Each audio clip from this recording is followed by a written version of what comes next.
Okay, everybody, welcome back. Pete Collins here from Scales of Safety. Today, I'm going to give you a quick insight into what's expected around the submission of the NG2 risk assessment document. Be careful of this. People will say in industry, I've had lots of experience, I've done a risk assessment before, how bad can it be?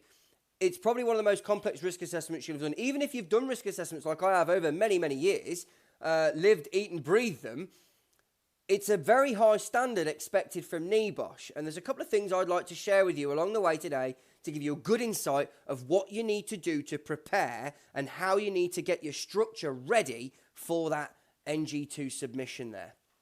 So, first top tips I've really got. Step one is read the guidance. Now, the guidance is set there for you. So, go and have a look at this guidance. It's there.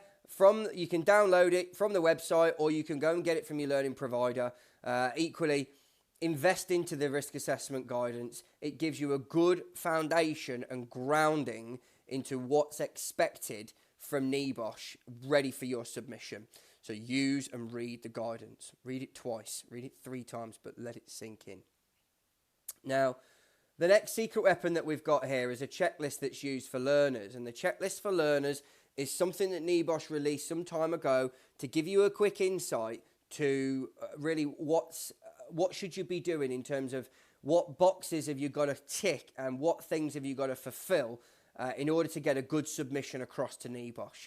So, for example, some things I've seen learners referred for in the past is that they've missed something like shift patterns. Now, when you go into the example itself, in your part 1, it just says general description. So you could go off and put a good general description in there, but if you've not included things such as services offered, types of activities conducted, or even shift patterns, they can refer you for this. So be very careful to make sure that you're using this checklist and you're using it well. Now, typically in the part 1, you've got to make sure that you are sticking to your word count as well. So the word count is only there, it's aimed to complete this section. I feel like, you shouldn't be ground to specifically, I can't put any more than 200 words. You can. This is very, very important, this part of the submission, because you've got to actually paint a masterpiece for NEBOSH. A good description of what you're going out and what you're looking in for and, what you're going to go and do your risk assessment on. So just be careful of that and making sure you're picking up everything and you're hitting the word count there as well. Now, with regards to equally in your part 1, they give you these bullet points here as well to look into. Now, if you were to say, if you weren't to say who you spoke to or you weren't to use health and safety, the HSE website, included in part 1, you can be referred for this. And I've seen learners referred because they haven't included a reference to the HSE website. I've seen learners referred because they haven't mentioned about types of documentation that they went to look into. Because you've got to understand how you identified the hazards. Use this as a standard, but I would suggest using the example as a minimum standard. The expectations of examiners are much higher than what I've seen in the submission given from the example from NEBOSH. I've seen learners referred for many things over the past, and I'm going to talk to you about some of the things that you've got to be careful of from using their example to actually what I feel examiners are actually looking for. So using the example will help you no end. Okay, so that's just a little bit on part 1 to be very, very careful. I've used these parts, the bullet points, because that's what they're looking for, as well as the things in your checklist too. Now, they do say it's only going to take 2 to 3 hours or 3 to 4 hours, but I've known learners to take up to a day plus on this. I would like you to enjoy it. Risk assessment, when you've been taking this program, you should have had a great learning experience with your learning provider, and you should be ready to go and do your risk assessment once you've done your study.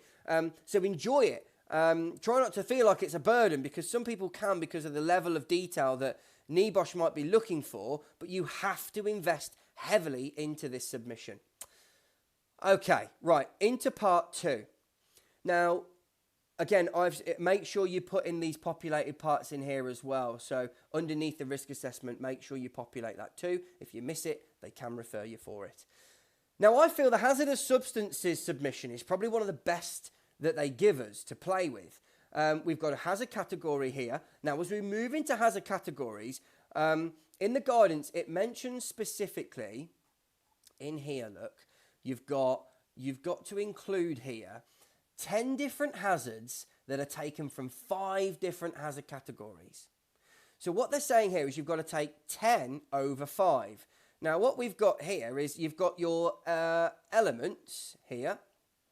Here they are. So you've got your elements here from NEBOSH that you're going to go through with your learning provider.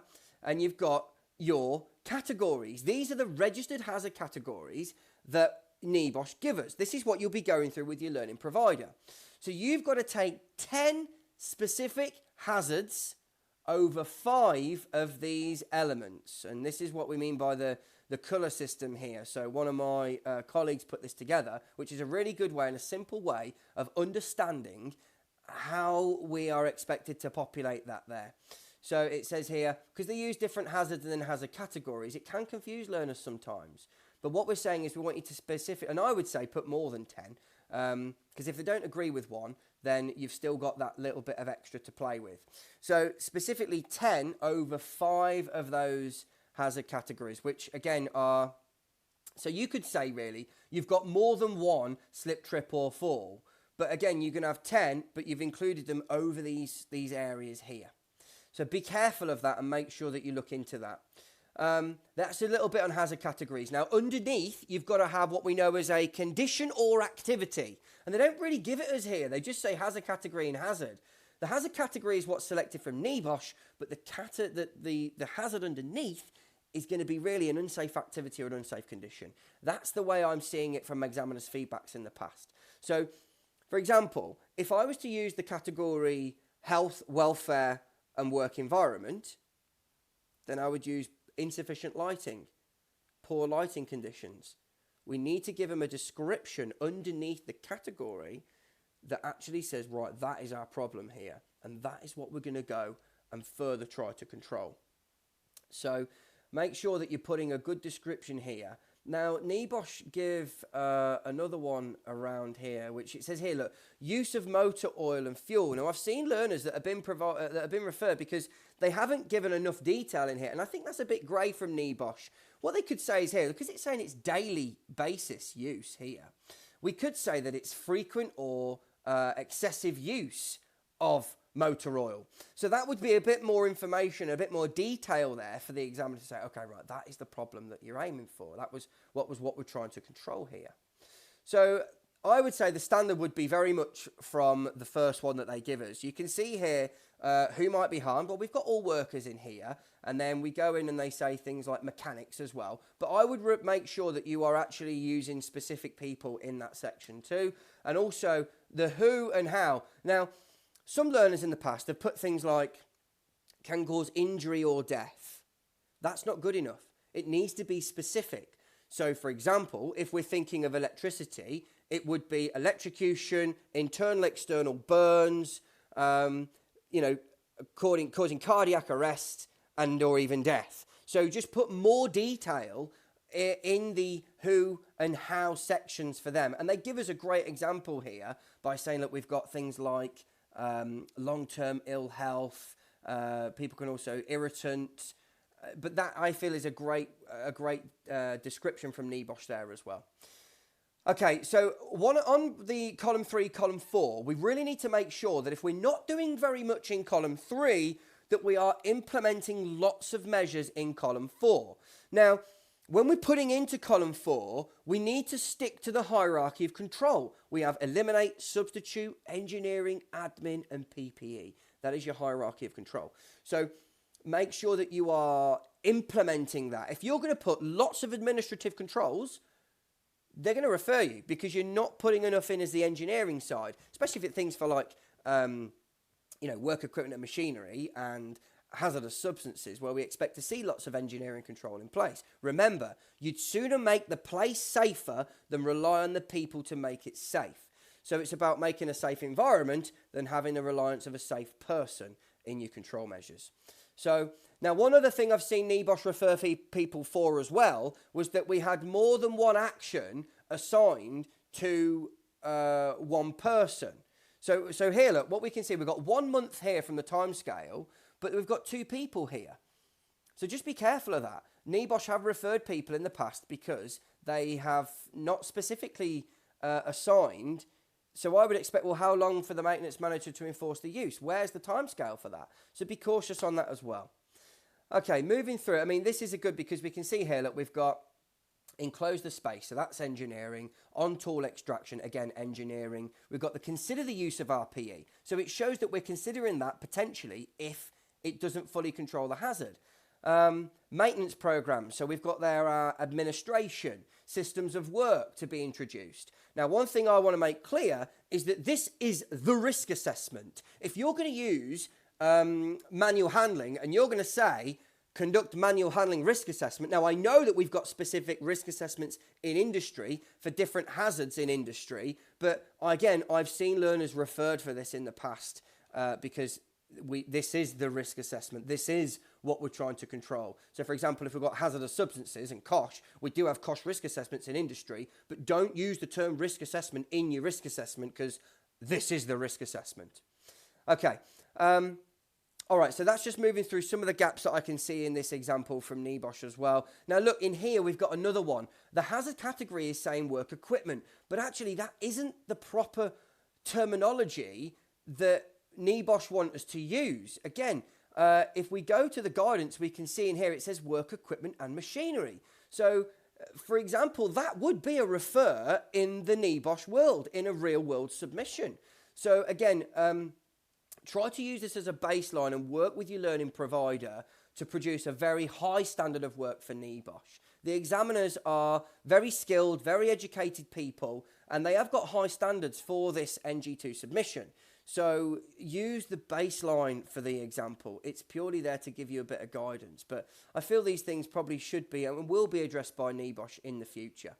One thing as well, don't leave any boxes blank. So we've got an NA and NA. If it's being well controlled, like this one here is, so we've got lots of control measures in here from NEBOSH, which is great. We haven't really put much in here because we're saying it's well controlled at the moment. But specifically use that terminology that they're giving us. And also, again, NA, NA. If you miss that, then they have grounds to appeal, to refer. And we could say each column of the risk assessment table has not been completed. So because you've missed something, a box, you've not demonstrated to them that you've fulfilled that part. And I have seen learners referred for that in the past as well. Right, so here, look, use of motor oil. Now, for me, that really, I've seen people that have been referred because it's not good enough. I know NEBOSH have put it, but I would expect that to say a little bit more detail in there. So what is it specifically that they've got a problem with? Well, okay, daily basis that it's being used on. So could it well be that that might need to read things like frequent or excessive use of motor oil that gives us a bit more information for us to say to NEBOSH, look, this is the problem I'm dealing with here, and this is the category I've selected for it. Okay, now look, we've got another category here from NEBOSH in their example. It just says safe movement of people and vehicles. That is not a correct registered category from NEBOSH. If we look specifically, it's movement of people and vehicles in the workplace. That is the correct terminology.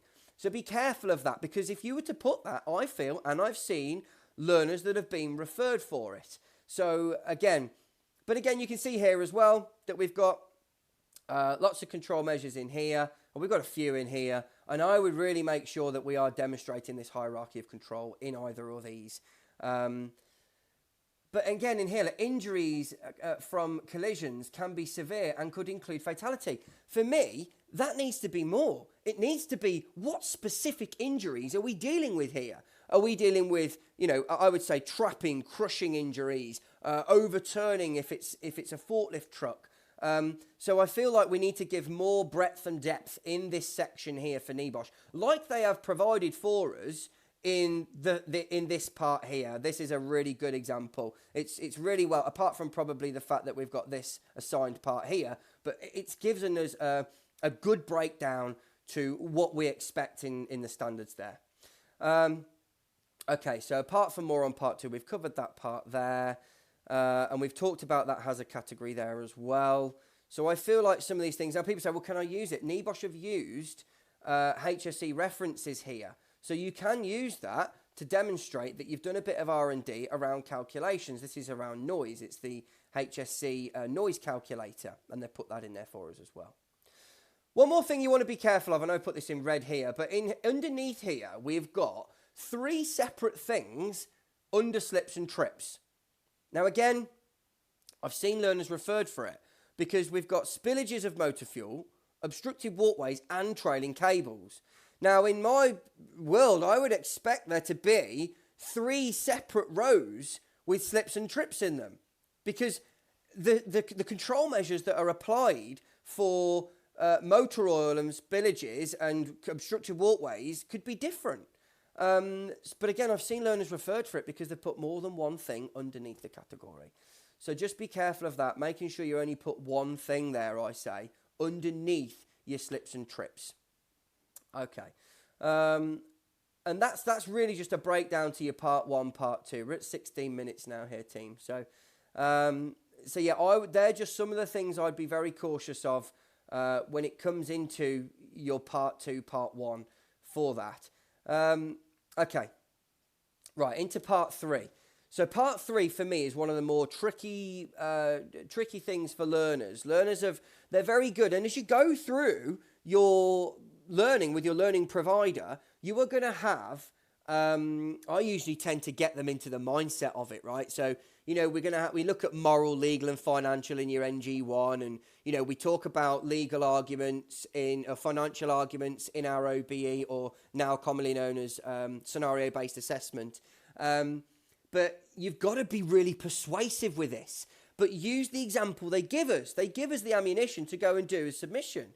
So with that here, now something I've been asking my learners to do more recently is make sure that we break it down for them. We've got moral, general legal and financial. The general legal means we're going to be going more specific soon enough. Moral means really from the heart. It's more of, you know, the right of society and the expectation, as we refer to it quite a lot as well. But use their example that they've given us and mention things from your moral, legal and financial. Typically when it comes to legal, I want to make it so that you can make it easy for the examiner to actually break it down. So they can say, yeah, well, there's your moral, there's your legal, there's your financial. But there are going to be specific things they're looking for. So they want to see, for example, in the fee for intervention, they would want to see things around maybe turnover and fines and the size of the organisation there, there's your fines. They want to see things such as civil claims. I've seen a learner referred because they didn't reference civil claims. Make it clear for them in that part. And again, you've got your word count here to look at as well. So make sure that you are using this key here. And in the checklist as well, you can see for your part 3, moral, general, legal, general and financial. Likelihood and severity. I'm going to talk to you about that in just a minute when we go into our part 3. And then finally the description of how effective it's going to be. So let's go and have a look at our example then. So that's just a breakdown for your part 3, general, moral, legal, financial. And now finally, what you've got to do is you've got to specifically take one action from each of your part 2. So, sorry, from one action from your part 2. You've got to do that 3 times.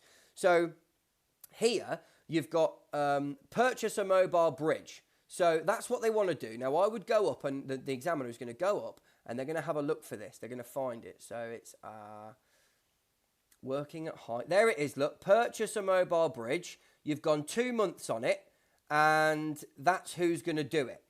So they're going to look for that first. They're going to go back down to your part here, and they're going to go, right, okay. Now, does it match? Where are we at? So yes, it does. Now, specific legal arguments. Now, again, when you're dealing with specific legals, you can't just really, I would say to learners, don't just quote like the Act. Don't just quote noise or, cost regs. You've got to be specific with it. So I would say, if you're going to quote them, quote parts. But they do it for us here again. They demonstrate it to us. In this one, action 1, you've got here, this is probably one of the better ones that they give to us from the three of them all together. You've got specifics in here, look. You've got A, C, and also you need to put, therefore, you're failing in the duty, or we are at breach here. You've got to convince the examiner that what you're saying is A, correct, B, it's structured properly, and you are giving them the right information here to give you that mark for the specific legal arguments. Although if we go down into final one here, action 3, they're only quoting the Act, they're only quoting the management regs, and then finally they're only quoting the welfare regs. And again, I've seen learners referred for this. So I would say using the action 1 would be probably the better one too. Okay, now into likelihood and severity. For me, this needs to be very clear. We can't be subjective for this, although NEBOSH are a little bit. You need to, I would say, use a Boston matrix. You will learn this with your learning provider when you cover it in your elements on your NG1. You touch on risk assessment there, or we do. So make sure that you are using a matrix system in this part 3 and that you are giving them residual risk as well. So before calculation, after calculation, describe it to them in a way that you are telling it to somebody, really. You know, I feel that this is based on this and this. Our score would be this. And there, furthermore, once we apply our control, it would read this, and this would be our calculation finally, because we want to make it easy for them as well. So, again, I feel as well in NEBOSH, they've gone a little bit here of they've not given enough here, I feel.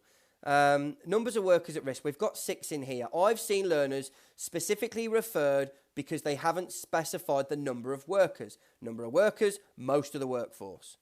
Again, it doesn't lay out a great example for us from NEBOSH, but I feel like they're using this as a guideline overall. So, but I feel like the examiners are it's subjective.